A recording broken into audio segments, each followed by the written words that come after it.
ఉభయ తెలుగు రాష్ట్రాల్లో వరుస బస్సు ప్రమాదాలతో సర్వత్రా ఆందోళన వ్యక్తమవుతోంది. విశాఖ, కర్నూలు ప్రాంతాల్లో బస్సులు దగ్ధం కావడం తెలిసిందే. ఇక చేవెళ్లలో బస్సు ప్రమాదంతో మరణ మృదంగం మోగిందనే చెప్పాలి. అలాగే తాజాగా ఈ రోజు విజయనగరం జిల్లాలో ఒడిశా ఆర్టీసీ బస్సు కాలిపోవడం కలకలం రేపింది.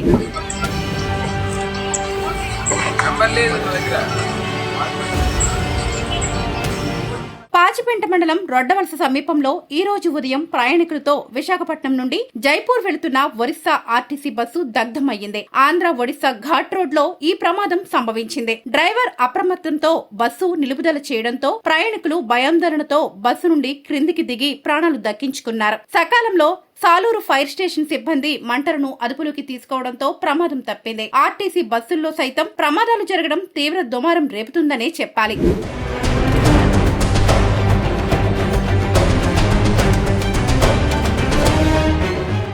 వరుస ప్రమాదాల నేపథ్యంలో ఇప్పుడు ప్రైవేట్ ట్రావెల్ బస్సులు అంటేనే ప్రజలు హడలిపోతున్నారు. ఈ బస్సులు జనం ప్రాణాల కన్నా వేగానికే ప్రాధాన్యత ఇస్తున్నాయని విమర్శలు వెల్లువెత్తుతున్నాయి. అధిక ఛార్జీ అయినా సరే వేగంగా వెళతాయి అన్న ఉద్దేశంతో చాలా మంది ప్రజలు ప్రైవేట్ బస్సుల వైపే మొగ్గు చూపుతున్నారు. కాస్త నిదానమైనా సరే ఆర్టీసీ బస్సుల్లో ప్రయాణం సురక్షితం, శుభప్రదం, సుఖవంతం అని అధికారులు చెబుతున్నా కొందరు వినిపించుకోవడం లేదు. విశాఖ జిల్లాలో తిరిగే ప్రైవేట్ బస్సులు 930 వరకు ఉన్నాయి. ఇతర జిల్లాలు, రాష్ట్రాలకు వెళ్లే బస్సులు 65 ఉన్నాయి. ఇక జిల్లాలో విద్యా సంస్థల బస్సులు 1500 వరకు ఉన్నాయి.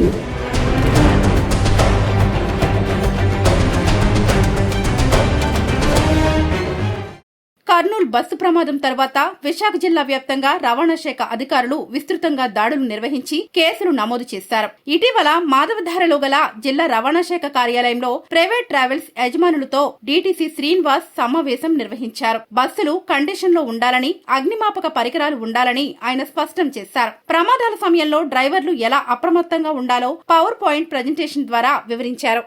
ప్రైవేటు బస్సులు అనేవి సురక్షితంగా వెళ్లడానికి అనువుగా ఉండే బస్సులు మన విశాఖపట్నం నుండి ఇంచుమించుగా 65 బస్సులు విశాఖపట్నం ఆరిజినేటింగ్ చేసి ఇతర నగరాలకి ప్రయాణికులను చేరవేస్తున్నాయి. ఈ సందర్భంగా కర్నూలులో జరిగిన ప్రమాదం చాలా విచారించదగ్గ విషయము. అలానే భద్రతతో కూడిన అంశం కాబట్టి రవాణా శాఖ రాష్ట్ర కమిషనర్ గారి ఆదేశానుసారం మేము విశాఖపట్నంలో 24 నుండి 31 వరకు ఈ యొక్క ప్రైవేటు బస్సుల యొక్క తనిఖీలు చేసి ఉన్నాము. ఆ సందర్భంగా మేము 12 బస్సులను సీజ్ చేసి జప్తు చేశాము. అంటే ఇందులో ముఖ్యంగా వారు అనాథరైజ్డ్ ఆల్టరేషన్ ఆఫ్ సీట్స్, అంటే ముఖ్యంగా ఈ బళ్ళన్నీ మన రాష్ట్రంలో రిజిస్ట్రేషన్ అయినవి కాదు. పొరుగు రాష్ట్రాలైన నాగాలాండ్, అరుణాచల్ ప్రదేశ్ మరియు ఒరిస్సా రాష్ట్రాల్లో ఎక్కువగా రిజిస్ట్రేషన్ చేసుకుని విశాఖపట్నం నగరాన్ని కారిడార్ గా ఏర్పాటు చేసుకుని పై నగరాలకి, అలాగే సౌత్ ఇండియాలో ఉన్న ప్రధాన నగరాలైన బెంగళూరు, చెన్నైకి వెళ్తుంటాయి. ఈ సందర్భంగా విశాఖపట్నంలో చుట్టుపక్కల తిరుగుతున్న